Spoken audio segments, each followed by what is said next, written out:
আজকের এই ক্লান্তিকর পৃথিবীতে যেখানে ২০-২৫ বছর বয়সী তরুণরা পিঠের ব্যথায় ভুগছে এবং ইন্ডাস্ট্রিতে নতুন মুখের আবির্ভাব ঘটছে, গত ৩০-৪০ বছর ধরে তার অভিনয় দিয়ে এক নতুন ধারা তৈরি করে আসা অনিল কাপুরের এখনও একজন নায়ক অথবা বরং চলচ্চিত্রের প্রধান চরিত্র হওয়ার সম্ভাবনা রয়েছে।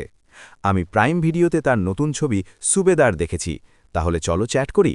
একজন অবসরপ্রাপ্ত সৈনিক তার অবসর জীবন নিয়ে বিরক্ত অথবা সম্ভবত কোনো গুরুতর কারণে একজন বালিখনির মালিকের গাড়ি চালকের চাকরি নেয়, কিন্তু সুবেদার তার জীবনে প্রবেশ করার পর তাদের জগৎ সংঘর্ষে লিপ্ত হয়, যা আমাদেরকে বিষয়বস্তুর সৃজনশীল মিশ্রণের সাথে উপস্থাপন করে।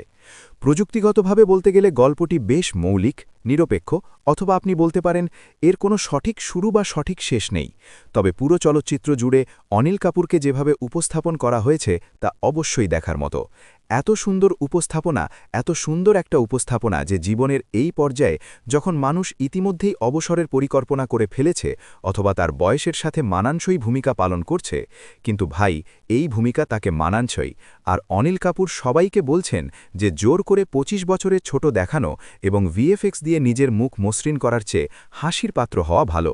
নিজের বয়সের সাথে মানানসই ভূমিকা পালন করুন, বাকিটা যারা বোঝেন তাদের জন্য যথেষ্ট।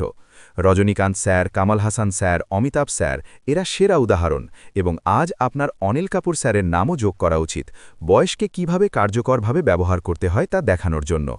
এখন প্রায় ২.৫ ঘন্টার ছবিটি দেখুন। আমার মনে হয়েছে এটি অনেক জায়গায় ছোট করা যেত। সম্পাদক সম্ভবত একটু অলস হয়ে গেছেন, মাঝে মাঝে এটি শিথিল হয়ে যায়। আপনি যদি এটি দেখেন তাহলে আপনি দেখতে পাবেন ছবিটি খুব অন্ধকার গল্প দিয়ে শুরু হয় এবং প্রায় ১০-১৫ মিনিট পরে অনিল কাপুর প্রবেশ করেন।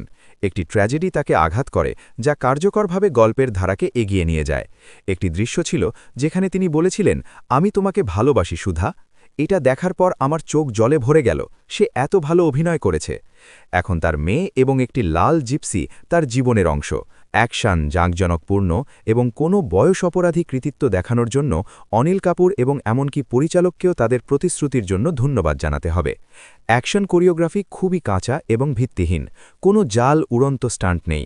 তাই এই পরিস্থিতিতে নির্দেশনা কিভাবে কাজ করে তা এই ছবিতে প্রকাশিত হবে। ছবির বাকি সেট ডিজাইন, অনুভূতি এবং সৃজনশীল শটগুলি দেখার জন্য আনন্দদায়ক। সিনেমাটোগ্রাফিটি উচ্চমানের এবং বিজিএম অনিল কাপুরের সোয়াগকে নিখুঁতভাবে বাড়িয়ে তোলে। তাছাড়া অভিনেতারা, সে সোহব শুক্লা, মোনা সিং অথবা পঞ্চায়েতের ফাইসাল মালিক, সবাই ভালো কাজ করেছেন। কিন্তু চরিত্র উপস্থাপনের ক্ষেত্রে আদিত্য রাওয়ালের অভিনয় আমার কাছে সেরা মনে হয়েছে। আমি শেষবার তাকে ডাল ডালে দেখেছিলাম। এখানে তিনি সম্পূর্ণ বিপরীত চরিত্রে অভিনয় করেছেন। একজন সম্পূর্ণ অহংকারী, একজন ধর্ষক যে প্রতিটি রাস্তায় বন্দুক এবং টাকা দিয়ে মানুষকে ধমক দেয়, তবুও একজন গুন্ডা আর গুন্ডা। তাই আদিত্য রাওয়াল এই চরিত্রটি অসাধারণভাবে অভিনয় করেছেন।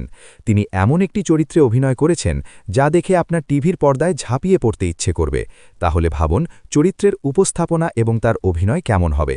একেবারে অসাধারণ। যদিও এই ছবিটি অশ্লীল নয়, এটি রক্তপাত, গালিগালাজে ভরা এবং চু শব্দটি প্রায়ই শোনা যায়। তাই আপনি এটি পরিবার বা বন্ধুদের সাথে দেখতে পারেন, তবে দয়া করে শিশুদের সাথে এটি এড়িয়ে চলার চেষ্টা করুন। অনিল কাপুরকে এমন একটি চরিত্রে দেখা মজাদার ছিল।